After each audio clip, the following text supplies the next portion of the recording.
Good evening and welcome to Access Iowa City, a program about the disability and independent living movements here in southeast Iowa. Access Iowa City is brought to you by a generous contribution from the Newton Pilots Club of Johnson County in collaborations with the Extended Dream Foundation, Access to Independence, and the Center for Disabilities and Development, as well as all the hardworking folks here at Public Access Television Channel 18. I'm Terry Cunningham, President of the Board of Directors of Access to Independence, Vice Chair of the Johnson County Mental Health Disability Services Planning Council, and an individual who's lived with a significant disability for over 41 years. Tonight we're doing part 2 of our program related to the Heritage Area Agency on Aging and the Johnson County Task Force on Aging. So Kelly Kapros and Bob Welch rejoin us again, as does Keith Ruff. Thank you. Okay. You going to share some stuff about the Task Force on Aging, Bob? I'd be delighted to. On behalf of Kelly and myself, let me thank you, Keith, and Terry for the opportunity to share this information with your audience at this point. You're most welcome. The Heritage Area Agency on Aging is the one area agency in the state of Iowa that has county task forces.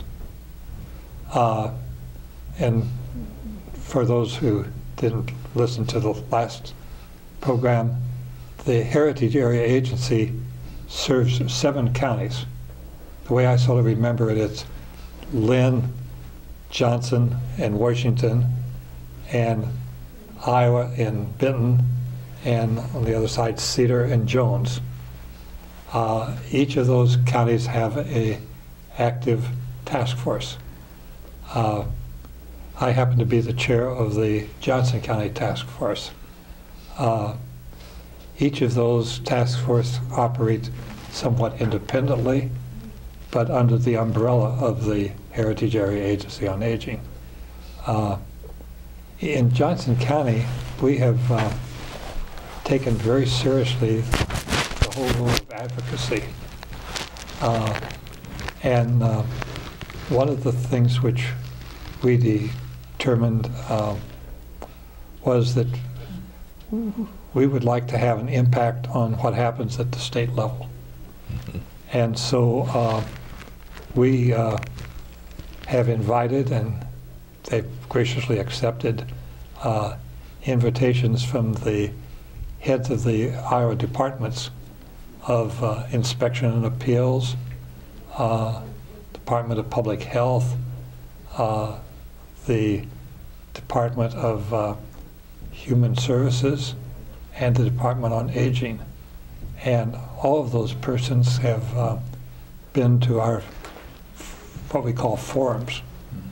And on the Channel 4 website, persons can go to that Channel 4 website and click on Task Force on Aging and can see the whole array of programs that we've had. The most recent, in Johnson County, there are 2 contested elections for the Iowa House of Representatives. Sally Stutzman and Steve Sherman are contesting one area, and that's one that includes the western and southern part of Johnson County. The northeast part of Johnson County and Cedar County makes up another House district, and that is being contested by Dick Schwab and Bob Kaufman. And we had the privilege of having all 4 of those people at our forum in September. In October, all of our meetings are usually on the 2nd Monday of the month. And everybody is welcome, by the way, okay? We have a business meeting usually at 1 o'clock and a forum at 2 o'clock. On the 8th of October, we'll be hosting a forum between John Archer and Dave Loebsack, who are the two candidates vying to represent the 2nd District in Congress, the House of Representatives. That's been the most difficult forum I've set up. First part of this week, talking to one of the persons from the Archer campaign and asking me certain details, and I explained that we do not call what we put on debates, because a debate is confrontational and a forum is informational. Mm-hmm. And we trust that what we'll be doing on October the 8th is informational of those candidates. One of the other things that we've done, Terry and Keith, is we decided that one of the objects that we as a task force would like to do is to improve the quality of care in our nursing homes and assisted living facilities. We really are very fortunate in this community. The CMS, which is the Center for Medicaid Services, has a ranking system, and they rank nursing homes on a 5-star basis. We have 2 5 stars in this area. But when we got together the leaders of these assisted living facilities and nursing homes, what was the major stumbling blocks that they have? One is staffing. Trained staff and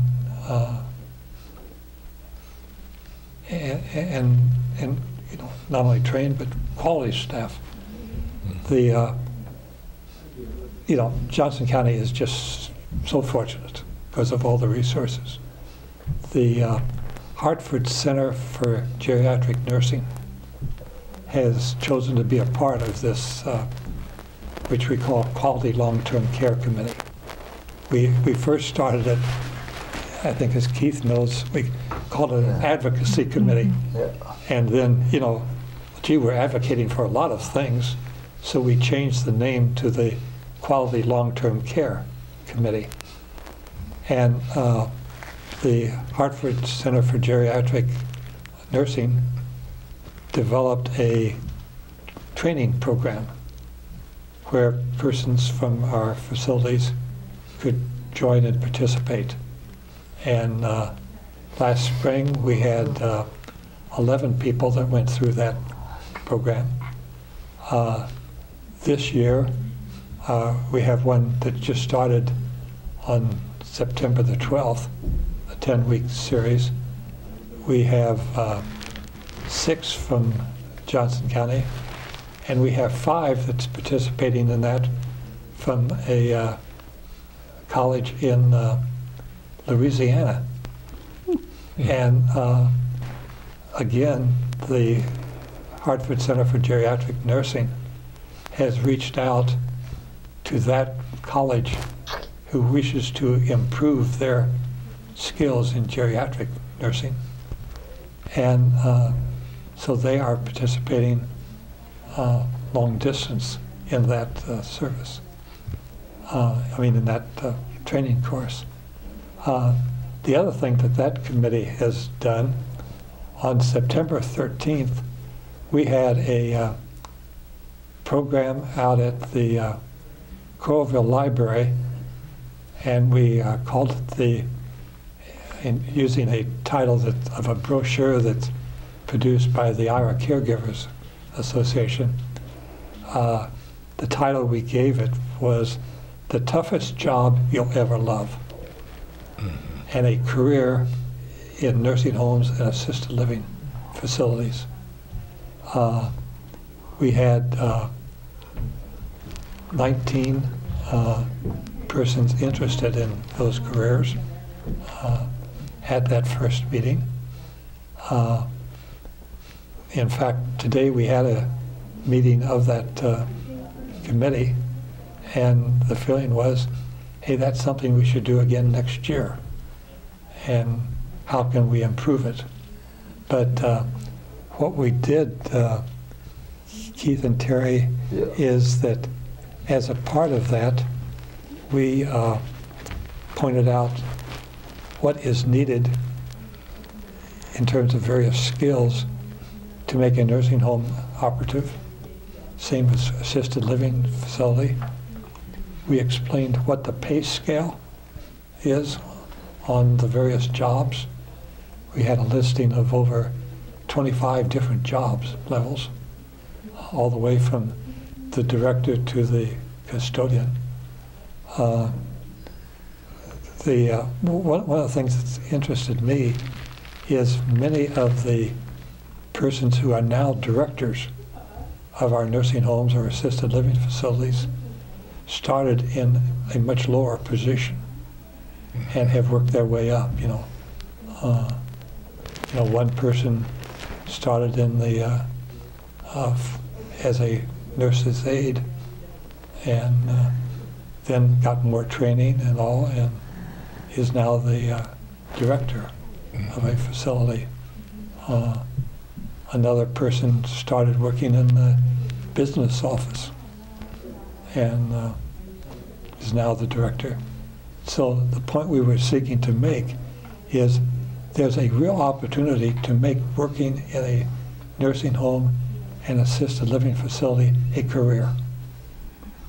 And we had a number of the 19, the vast majority of those were students who were interested in making serving the elderly and disabled their careers.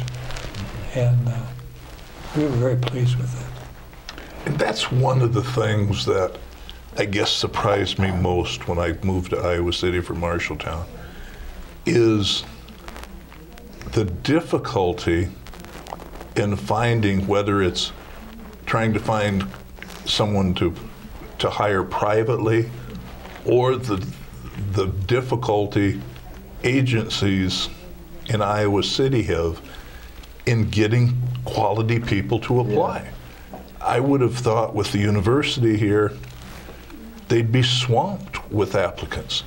But to a T,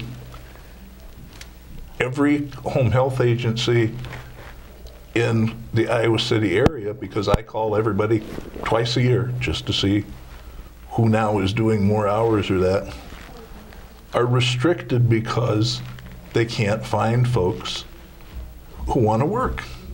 And Jerry, I think that has a lot to do with the pay scale. It certainly does. Yep. And with, there's some difficulties with home health care because you get a lot of the chicken and the egg. Do you wait till you have enough folks using your services to add more staff, or do you add more staff and then wait for the people to come? So it ends up people don't get nearly the hours they would like, or if they're students, they can do 2 or 3 hours here, and then they've got classes and they can do 2 or 3 hours here, then they may have more classes and they can do 2 or 3 hours here. So they spend 12 or 14 hours a day to maybe get 6 or 8 hours of work in, and then still have to deal with studies and that.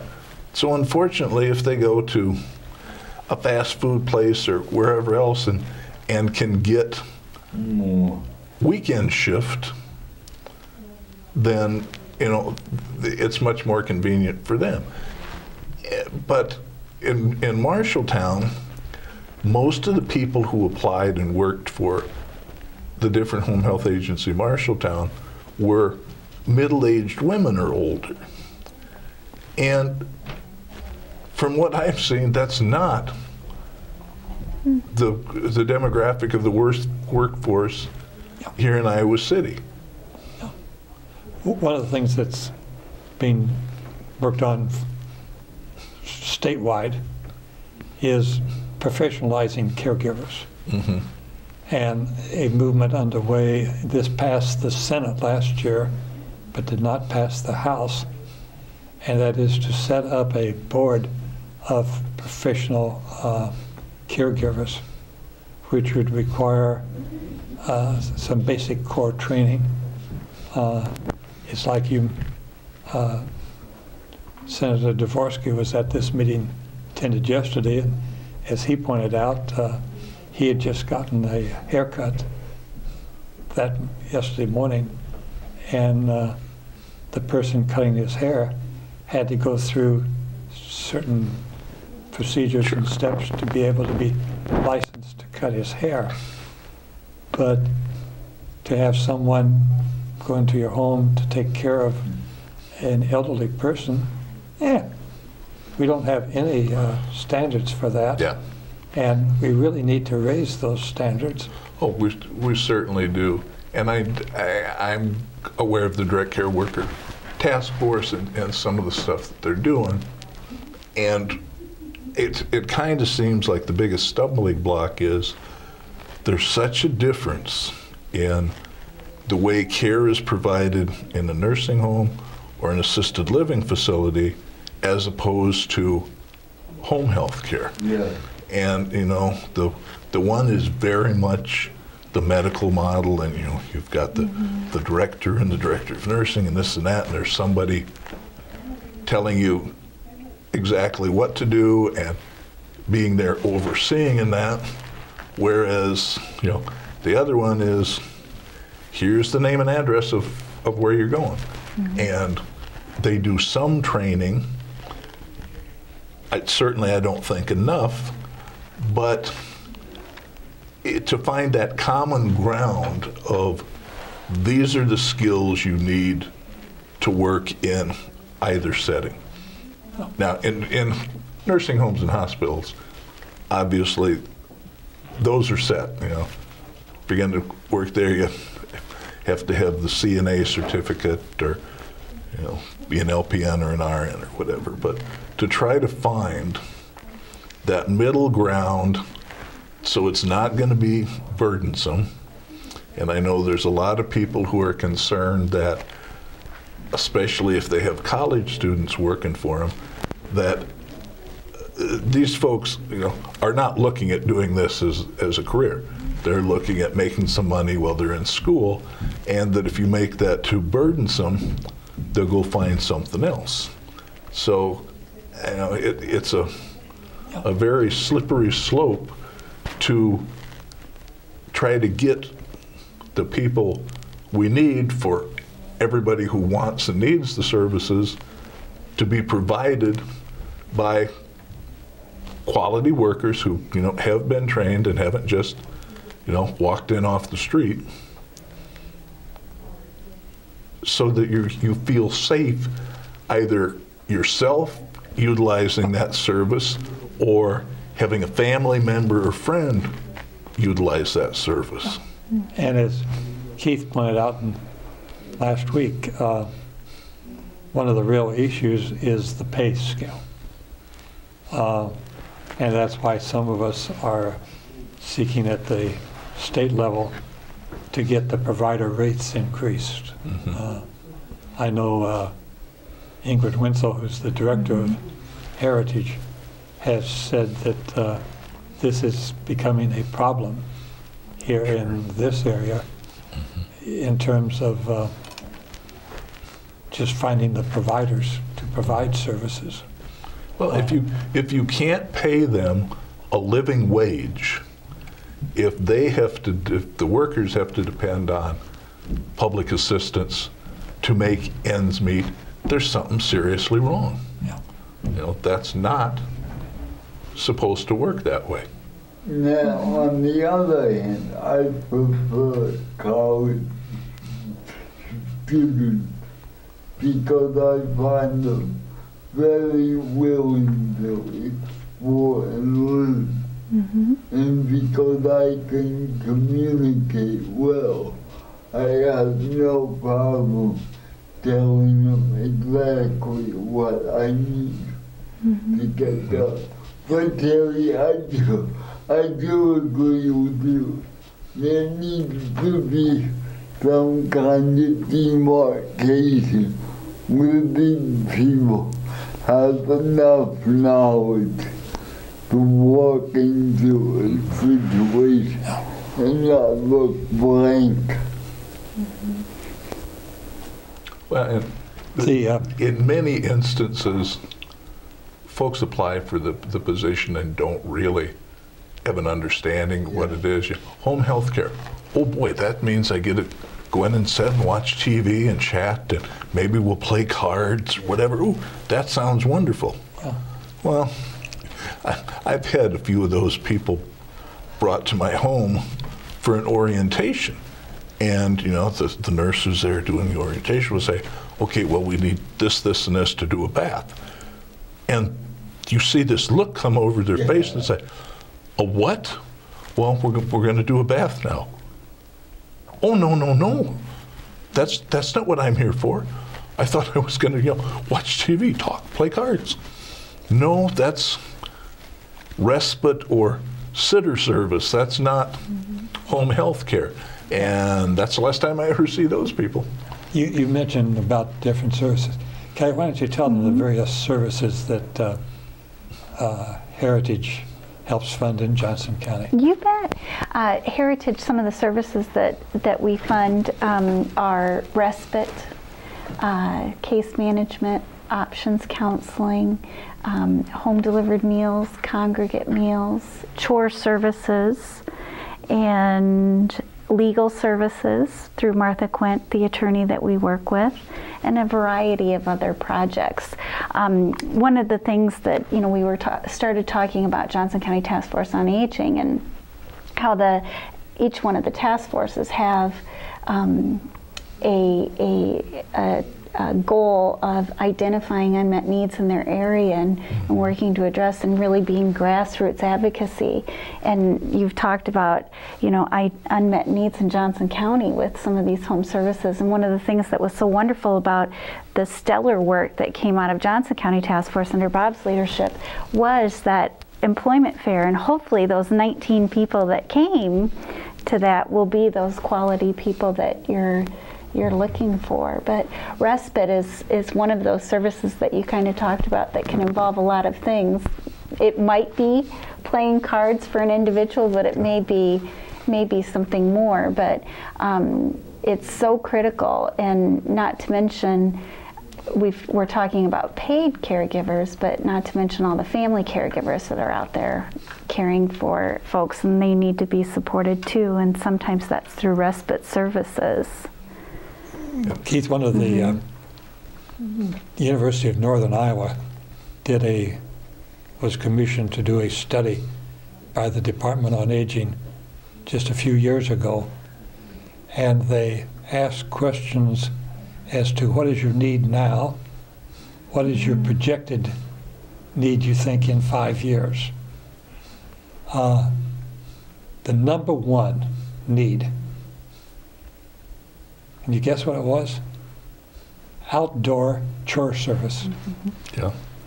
Snow if you can't removal, do that, you're in trouble. mowing yards. Number two was helping people through the maze of applying for various programs. Yeah. Yes. And number three was in-home chore services. Heritage, until last year, had not funded chore services recently in Johnson County. It's a long history there. But as a task force, we said, what are some of the needs in our county? And so we actually went out and encouraged agencies to make an application for providing chore service and respite service. This year, we talked again about identifying, and one of the needs as you know, Terry, was in the whole area of transportation, and the others in terms of the area of mental health. And so we hope that maybe there will be some applications for funding. People say, well, if Heritage is really strapped for funding, which it is, why would you encourage a new provider to submit an application? Sure. And that is because Heritage has a responsibility of a 7-county area. And at the present time, Johnson County is the one county that is not having any transportation money. And one thing, Johnson County really, people work very well together in Johnson County. And one of the needs that was identified was, you know, we have an excellent seats program, but one of the real areas of need was in terms of a transportation program that would go for people for medical purposes. And not only to take them to the door, but through the door service. And through a collaborative effort brought together through the Johnson County Liberal community, a grant was formed, and we now have a supplemental transportation program. And I know that and the fiscal agent for that program is Elder Services Incorporated. And I know from talking to that director that they plan to submit a request for proposal, which is a request for funding to help supplement that program, because this coming year, we locally are responsible for 50% of the funding.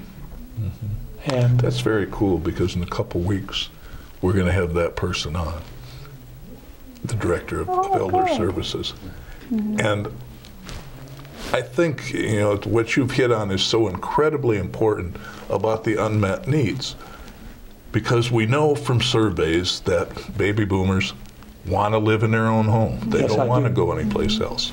Okay, what's necessary for people to be able to live in their own home? You know, if you can't mow your grass and you can't shovel the snow,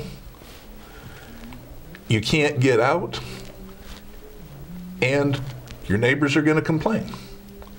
If you can't do household chores, doesn't take too long for the mess to pile up that it's not safe. You know, the transportation certainly have to get around. The hospital transportation is just, you know, one of a long list of things that if we want to keep people in home and community-based services, we have to come up with those solutions. And once again, we've come to the end of our time. I want to, on behalf of Kelly and myself, thank you, Keith and Terry, for this opportunity, and to say to the people who are watching this program that if you're really interested in helping to address some of the problems that the elderly disabled face in Johnson County, the Johnson County Task Force on Aging is sure a good place to step in, and we would welcome you very much.